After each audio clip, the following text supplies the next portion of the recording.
విజయా విమలా వంద్యా వందారుజనవత్సలా వాగ్వాదినీ వామకేశీ వహ్నిమండలవాసిని. విజయ విశేషమైన జయమును కలిగినది. ఎక్కడ ఎప్పుడూ అపజయం లేనిది కాబట్టి అమ్మవారు విజయ అవుతుంది. సుగుణాలను అలవరుచుకోవడానికి, సర్దుబాట్లు చేసుకోవడానికి కావలసిన అవకాశాలు కల్పించి విజయం పొందడానికి దోహదపడినది. బయట పరిస్థితులపైన, వ్యక్తులపైన మనకు నియంత్రణ, ఆధిపత్యం వస్తే దాన్ని జయము అంటారు. మన మీద మనకు అంటే మన ఇంద్రియాలు, మనస్సు, అరిషడ్వర్గాలైన కామ, క్రోధ, లోభ, మోహ, మద మాత్సర్యాలపైన నియంత్రణ, ఆధిపత్యం వస్తే దాన్ని విజయము అంటారు. విమల మలినములు స్పృశింపనిది. ఏ మలినము అమ్మవారిని స్పృశించదు కాబట్టి అమ్మవారు విమల. అలాగే అమ్మవారి భావాలు పవిత్రంగా, ప్రపంచ సౌభాగ్యాన్ని కోరేవిగా ఉంటాయి కాబట్టి అమ్మవారు విమల. తనపై విజయాన్ని సాధించిన సాధకునికి విమలత్వము ఉంటుందని ఈ నామం సూచిస్తుంది. తనపై విజయము అంటే ఇంద్రియాలు, మనస్సు, అరిషడ్వర్గాలైన కామ, క్రోధ, లోభ, మోహ, మద మాత్సర్యాలపై నియంత్రణ, ఆధిపత్యం. వంద్య నమస్కరింపతగినది. సృష్టిలోని సమస్త జీవగణము, దేవతాగణము, త్రిమూర్తులు అంతా కూడా నమస్కరింపతగిన మూర్తి ఆ అమ్మవారు మాత్రమే. వందారు జనవత్సల నమస్కరించు శీలము గల జనులయందు వాత్సల్యము కలది. దీనులు, వృద్ధుల పట్ల సదా గౌరవభావం కలవారి ఎడల అమ్మవారికి విపరీతమైన వాత్సల్యభావం ఉంటుంది. వాత్సల్యం అనగా తమకన్నా చిన్నవారి పట్ల ఉండే ప్రేమ.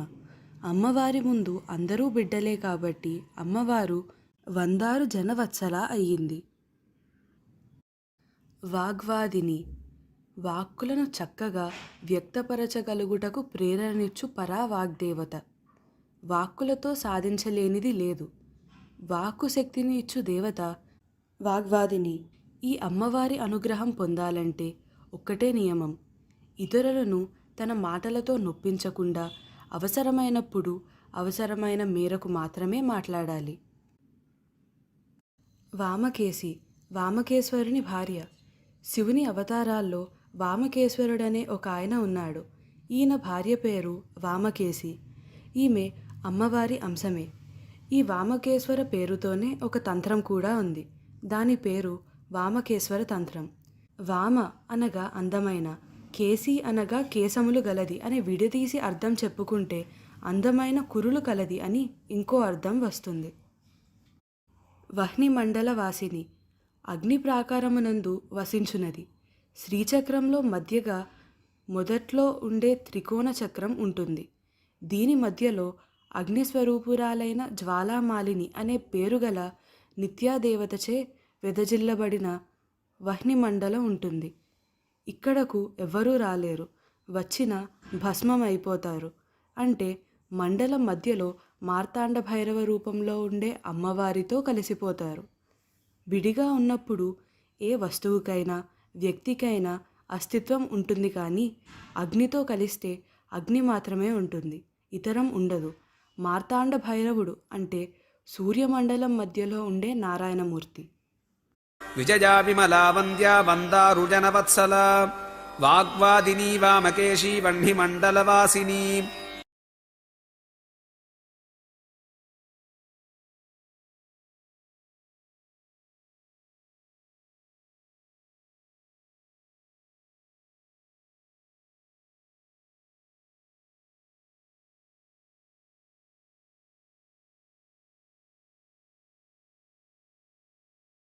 భక్తిమత్కల్పలతికా పశుపాశ విమోచిని సంహృతా శేషపాషండా సదాచార ప్రవర్తిక. భక్తి మత్కల్పలతిక భక్తి కలవారి పట్ల కల్పవృక్షపు తీగ వంటిది. భక్తి కలవారిని భక్తిమతులు అంటారు. ఒక దాని యందు ఇంకొకటి లీనమైపోవడమే భక్తి, అనగా జీవాత్మ పరమాత్మ యందు లీనమైపోవడం. ఆ విధముగా పరమాత్మ యందు లీనమైన భక్తి గలవారికి అమ్మవారు కల్పవృక్షపు తీగ లాంటిది. ఆర్తులు, జిజ్ఞాసువులు, అర్ధార్థులు, జ్ఞానులు అని 4 రకాల భక్తులు ఉంటారు. అమ్మవారిని నుండి మనం ఏమి ఆశిస్తున్నాము అనే దానిని బట్టి ఈ వర్గీకరణ ఉంటుంది.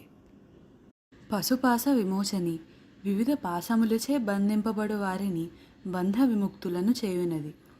పాశము చేత బంధింపబడే జీవులన్నిటినీ పశువులు అంటారు. మనుషులు బంధింపబడేది భౌతికమైన పాశములచే కాదు, మానసికమైన బంధాలతో బంధింపబడి బయటపడలేక సతమతమైపోతుంటారు. వీటిని భవబంధాలు అంటారు. అమ్మవారిని అర్చిస్తే ఇలాంటి వారికి జ్ఞానోదయం కలిగి సమస్యలు పరిష్కరింపబడి బంధమోచనం జరుగుతుంది. సంహృతాశేష పాషండ సంహరింపబడిన సకలమైన పాషండులను సంహరించునది. ధర్మ విరుద్ధ ప్రవర్తన కలవారిని, వేద నిందితులను, విద్యుక్త ధర్మాలు నిర్వహించని వారిని పాషండులు అంటారు. వీరి వలన సమాజం చెడిపోవడానికి, ధర్మం భ్రష్టు పట్టడానికి అవకాశం ఉంటుంది. కాబట్టి వీళ్ళ వలన సమాజం దెబ్బతినకుండా ఉండేందుకు ఇటువంటి పాషండులందరినీ నిశ్శేషంగా సంహరిస్తుంది. సదాచార ప్రవర్తిక సంప్రదాయబద్ధమైన మార్గముననుసరించియుండునట్లు ప్రవర్తింపచేయున్నది. శృతులు ఉపనిషత్తులు తెలిపిన ఆచార వ్యవహారాలను సదాచారాలంటారు. ఈ సదాచారానికి అనుగుణంగా ఉండే ప్రవర్తన మన మనస్సుకు కూడా నచ్చునట్లు చేస్తుంది అమ్మవారు. సదాచార ప్రవర్తనలను ప్రోత్సహించునది అని ఈ నామానికి అర్థము. భక్తిమత్కల్పలతికా పశుపాశ విమోచిని సంహృతాశేష పాషండా సదాచార ప్రవర్తిక.